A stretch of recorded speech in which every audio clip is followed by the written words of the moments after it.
Olá, boa noite. Eu sou Rosiane Kennedy. Você confere com a gente a partir de agora as notícias que circularam hoje nos corredores do poder. Após arquivamento da denúncia contra o presidente da República, Michel Temer, base aliada se articula para a votação das reformas aqui no Congresso Nacional. E o ministro Gilmar Mendes, do TSE, disse hoje que foi bom a Câmara ter concluído logo esta votação para dar estabilidade ao país. Os detalhes você confere com a gente a partir de agora, aqui diretamente de Brasília, pela TV Brasil, pela Rádio Nacional e emissoras públicas de todo o país. Olha, ontem você conferiu conosco lá de dentro do plenário da Câmara dos Deputados, aquele momento da votação, quando acabou aqui nos corredores do poder, a votação estava ocorrendo. E aí ali, por volta das 10 horas da noite, o resultado foi proclamado. Aquela denúncia contra o presidente da República, Michel Temer, foi arquivada. Houve uma maioria de votos a favor do presidente Michel Temer, seguindo ali aquele relatório da Comissão de Constituição e Justiça, que justamente rejeitava a continuidade da denúncia contra o presidente Michel Temer. A partir daquele momento que o presidente da Câmara dos Deputados, Rodrigo Maia, anunciou o resultado que confirmava o arquivamento, aí começaram todas as articulações para a retomada da pauta política aqui no Congresso Nacional. Pauta que está focada principalmente nas reformas. Agora, um momento para vocês conferirem que foi uma sessão, como a gente ressaltou aqui ontem, era uma sessão histórica, era a primeira vez que havia esse tipo de julgamento no plenário da Câmara dos Deputados. O momento exatamente do resultado, que saiu ali por volta das 10 horas da noite, você confere com a gente agora. Resultado: votaram sim 263 senhoras e senhores deputados.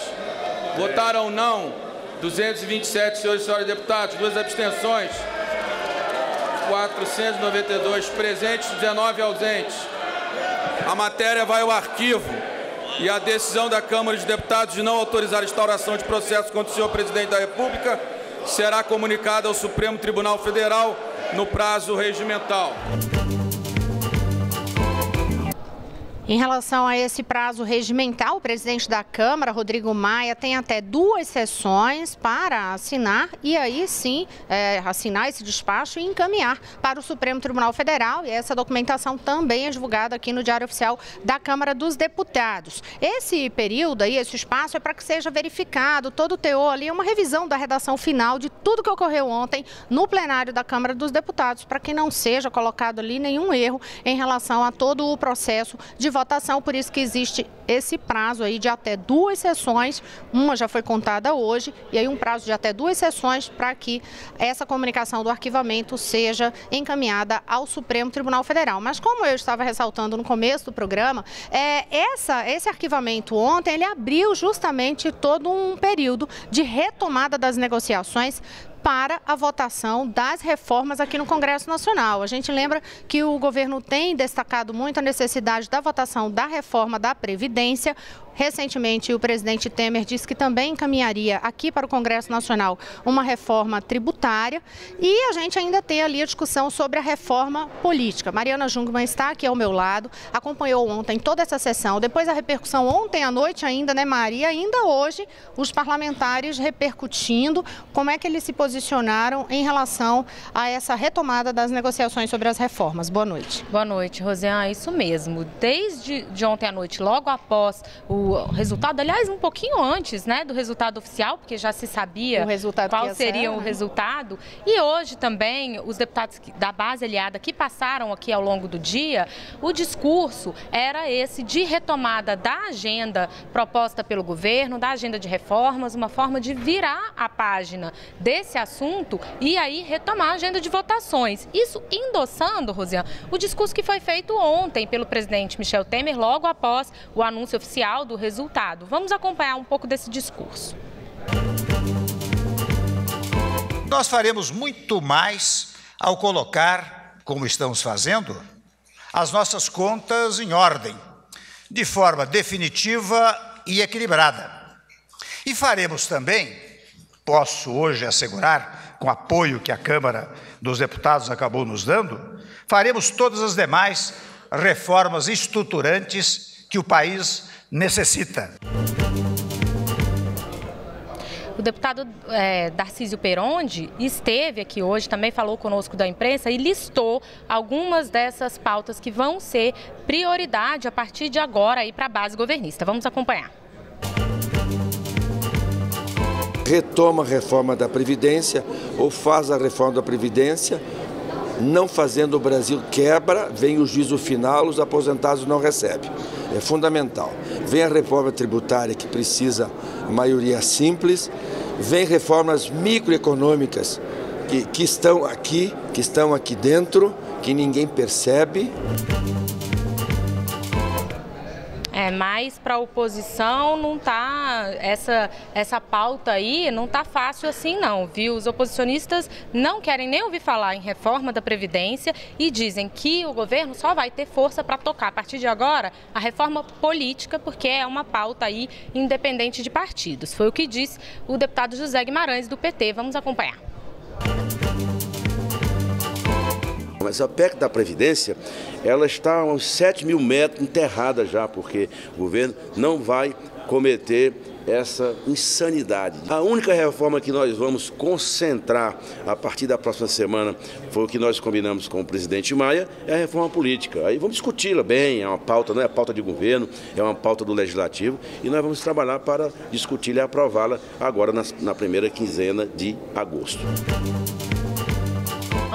Tá, então, o líder da minoria aqui na Câmara dos Deputados, o deputado José Guimarães. Mas olha, em torno dessa discussão da pauta, se vai ser reforma política ou se vai ser toda a pauta que o governo tem interesse, também está a questão da força da base aliada. Qual é o tamanho da base aliada para se aprovar, então, essas reformas ou apenas aquilo que tiver uma negociação maior. O deputado Efraim Filho, que é do DEM, faz parte da base aliada, concorda que é preciso reforçar essa base para tocar essas reformas. Vamos acompanhar o que ele disse hoje. As condições de governabilidade são um grande desafio agora. O que nós temos que pensar é que o Brasil é maior do que partidos, é maior do que nomes, é maior do que pessoas. Temos de retomar temas como a segurança pública, como a reforma tributária, como a questão da agenda econômica. O Brasil tem de voltar a crescer, reencontrar o rumo do desenvolvimento e recuperar os empregos perdidos. Mas aí, mais uma vez, a oposição aposta que o governo não vai alcançar esses votos, porque ontem, na votação de ontem, o governo não chegou aos 290, 300 votos que era esperado. Então, não teria, então, força para aprovar, por exemplo, uma emenda constitucional que precisa de 308 votos e a reforma da Previdência, por exemplo, é uma emenda constitucional. Vamos acompanhar, então, a opinião do deputado Chico Alencar, do PSOL, que reforçou essa ideia.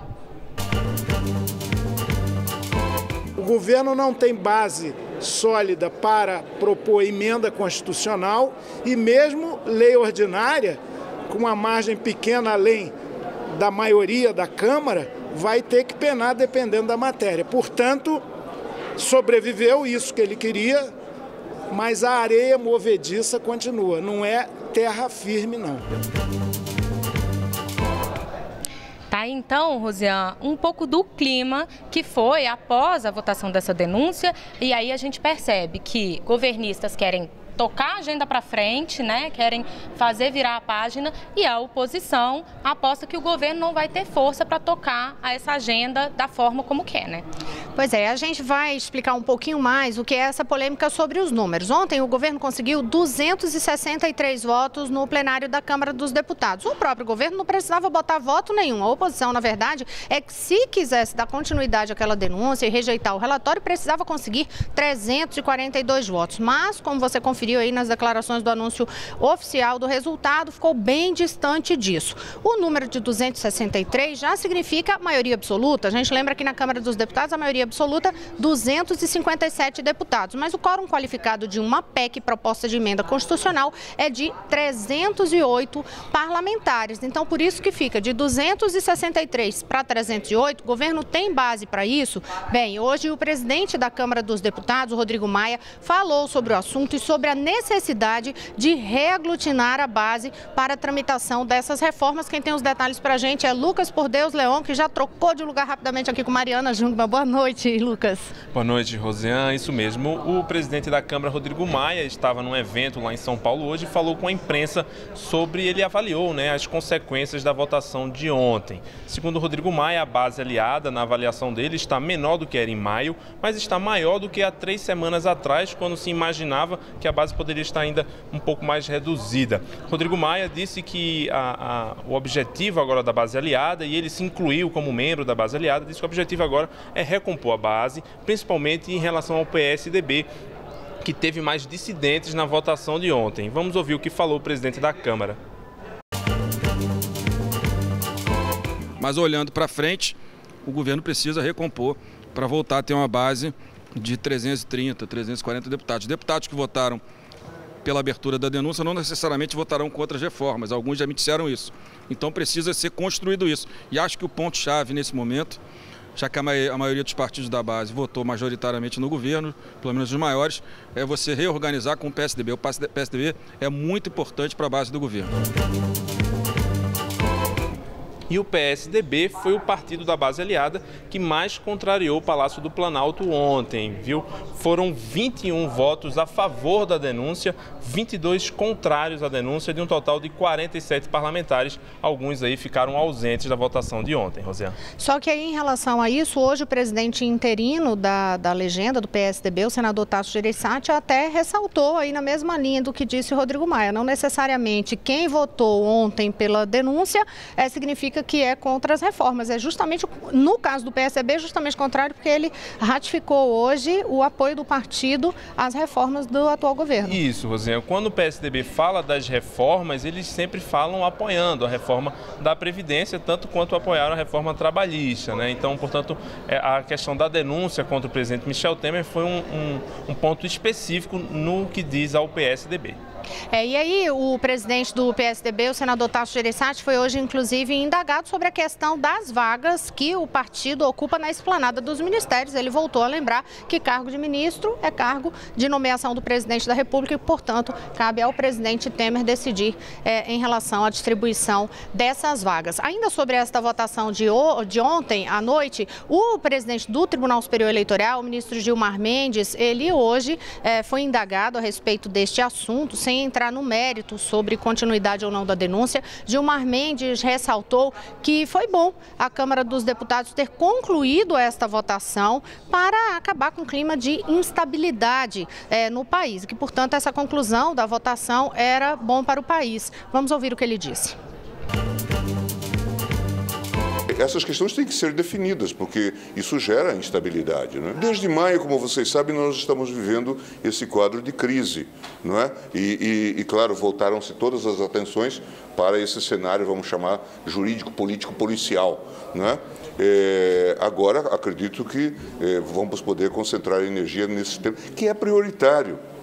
Veja que o país tem vivido essa instabilidade. Nós precisamos pensar hoje se nós temos um modelo adequado de governança, de governabilidade, e precisamos encontrar meios e modos de não instabilizarmos a democracia. E agora a gente vai conferir outras notícias, destaques da Agência Brasil. Conversamos na redação com Carolina Pimentel, inclusive sobre novas decisões do Procurador-Geral da República, Rodrigo Janot. Carolina. Boa noite, Rosiane. Bem, o Procurador-Geral da República, Rodrigo Janot, ontem mesmo, depois da rejeição aí da denúncia, ele pediu a inclusão do presidente Michel Temer no inquérito que está investigando o crime de formação de quadrilha dentro do PMDB, no âmbito aí da Operação Lava Jato. Esse pedido já havia sido feito pela Polícia Federal. Com isso, o ministro do STF, Edson Fachin, solicitou uma manifestação do procurador Rodrigo Janot sobre esse assunto e agora ele pediu, fez esse pedido também, né? O procurador diz que os crimes cometidos pelo presidente, que foram aí nessa denúncia que acabou sendo rejeitada pela Câmara, fazem parte, estão inseridos dentro de um contexto maior da Lava Jato. O procurador Rodrigo Janot também pediu a inclusão do ministro-chefe da Casa Civil, Eliseu Padilha, e do ministro da Secretaria de Governo, Moreira Franco, no mesmo inquérito. Agora, todos esses pedidos vão ser analisados pelo ministro Edson Fachin, que é o relator da Lava Jato no Supremo. O procurador Rodrigo Janot fez também um outro pedido ao Supremo Tribunal Federal, que arquive uns inquéritos envolvendo 5 parlamentares que foram citados nas delações da Odebrecht. Esses inquéritos estavam entre os 84 pedidos de investigação feitos pelo procurador e que foram autuados em abril no Supremo Tribunal Federal. As investigações envolviam os seguintes parlamentares: os deputados Jarbas Vasconcelos e Roberto Freire e os senadores Marta Suplicy, Garibaldi Alves e José Agripino. Todos eram suspeitos de corrupção passiva. Esses pedidos de arquivamento foram feitos por causa da prescrição dos crimes, porque como os parlamentares têm mais de 70 anos, o prazo para a investigação cai pela metade. E agora a gente vai para uma notícia do Tribunal Regional Federal da 4ª Região, que decidiu aumentar a pena do ex-diretor da Petrobras, Jorge Luiz Elada, de 12 anos e 2 meses para 15 anos, 3 meses e 20 dias de prisão. Esse aumento da pena foi aprovado aí pela maioria dos desembargadores da 8ª turma do TRF4. Jorge Zelada e outros réus foram denunciados por recebimento e pagamento de propina no contrato de um navio sonda pela Petrobras, uma transação aí que custou quase 2 bilhões de reais para a estatal. Em uma outra decisão, o tribunal também fixou o valor mínimo de 38 milhões de reais a ser pago pelo ex-presidente da UTC Engenharia, Ricardo Pessoa, à Petrobras, a título aí de reparação de danos. Rosiane. Obrigada, Carolina Pimentel. A gente lembra os detalhes, você confere lá no site agenciabrasil.abc.com.br. No próximo bloco, mais uma fase da Operação Lava Jato, Rio 40 graus. Daqui a pouquinho eu volto já.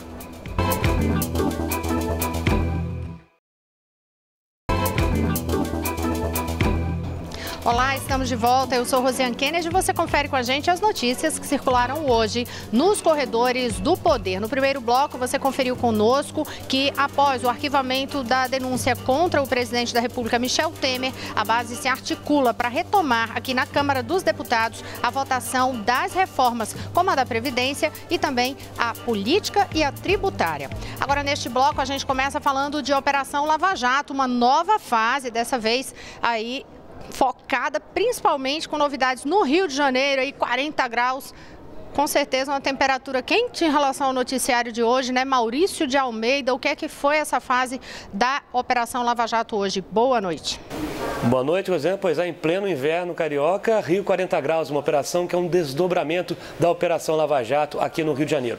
10 pessoas foram presas nesta fase da operação. 9 prisões aconteceram aqui no Rio de Janeiro e uma em Pernambuco. São acusações envolvendo o pagamento de propina para as construções do BRT Transcarioca, uma via expressa que liga o Aeroporto Internacional do Rio de Janeiro à Barra da Tijuca. Essa obra foi feita para a Copa do Mundo. E também o Programa de Recuperação Ambiental da Bacia de Jacarepaguá, que fazia parte do legado olímpico. Essas duas obras foram realizadas na gestão do ex-prefeito do Rio de Janeiro, Eduardo Paes. Essa foi a primeira vez que a Lava Jato chegou à administração de Eduardo Paes e prendeu um ex-secretário de Eduardo Paes, o secretário de Obras, Alexandre Pinto, que foi preso numa mansão onde mora na zona oeste do Rio de Janeiro. Segundo a Polícia Federal, ele seria o chefe da quadrilha e cobraria 1% de propina para as empreiteiras, no valor do contrato das obras. Também faziam parte dessa quadrilha 3 fiscais que não faziam a fiscalização das obras e dos contratos. Segundo o acordo de leniência da empreiteira Carioca Engenharia, que denunciou o esquema, o grupo teria recebido 35 milhões de reais em propinas. Esse dinheiro era dividido para o secretário, para os fiscais e também para pessoas que atuavam na quadrilha fazendo a lavagem do dinheiro. Entre essas pessoas está a advogada Vanuda Sampaio, que fazia contratos fictícios para tentar fazer a lavagem do dinheiro. No escritório da advogada hoje, a Polícia Federal encontrou várias esmeraldas. O ex-prefeito do Rio, Eduardo Paes, em nota, disse que Alexandre Pinto foi nomeado secretário porque era um funcionário de carreira e que não teve nenhuma indicação política. Ele disse ainda que vai ser uma grande decepção se todas essas informações forem realmente confirmadas. Essa foi a primeira vez que a Lava Jato chegou à administração de Eduardo Paes, mas o nome do ex-prefeito não está envolvido nessas denúncias de hoje. Agora vamos voltar a Brasília, mas para falar com o Vitor Ribeiro, da Rádio Nacional. Boa noite, Vitor. Oi, Maurício, boa noite. 3 tipos de fraudes cometidas para uso irregular do crédito concedido pelo Programa Federal Minha Casa Melhor foram descobertas em pelo menos 22 casos no município de Timbaúba, no interior de Pernambuco. Para reunir provas das irregularidades, a Polícia Federal deflagrou nesta quinta-feira a Operação Insulas. Foram cumpridos 22 mandados de busca e apreensão, todos em residências de beneficiários. Lançado em 2013 e suspenso em 2015, o programa era voltado a participantes do Minha Casa Minha Vida e fornecia R$ 5 mil em crédito para a compra de determinados eletrodomésticos e móveis. As fraudes serviam para burlar as regras e até mesmo ficar com o dinheiro em espécie. A forma mais comum era a compra de produtos não permitidos pelo programa usando cartão, principalmente smartphones. Outra fraude cometida era o superfaturamento dos produtos para que a diferença do valor real fosse entregue ao beneficiário. Uma comissão ainda era destinada ao comerciante. O terceiro tipo de crime foi identificado por meio de confissão pelos próprios beneficiários. A venda do crédito. Um cartão que tinha o valor de R$ 5 mil era negociado com o comerciante por R$ 3 mil. Além de cometer as irregularidades, a APF informou que os beneficiários sequer pagavam os empréstimos. Pois é, e vamos continuar com notícias do Judiciário. Mais de 4.200 militares do Exército, Marinha e Força Aérea Brasileira estão na linha de frente das operações de segurança e logística durante a eleição suplementar do Amazonas, marcada para o próximo domingo.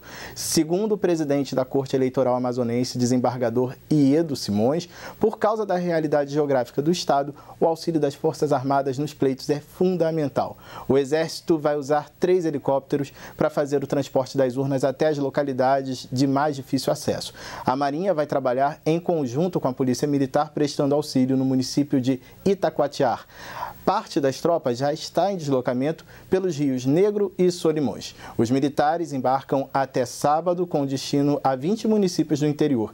Serão 1.508 locais de votação e 7.262 sessões eleitorais no domingo.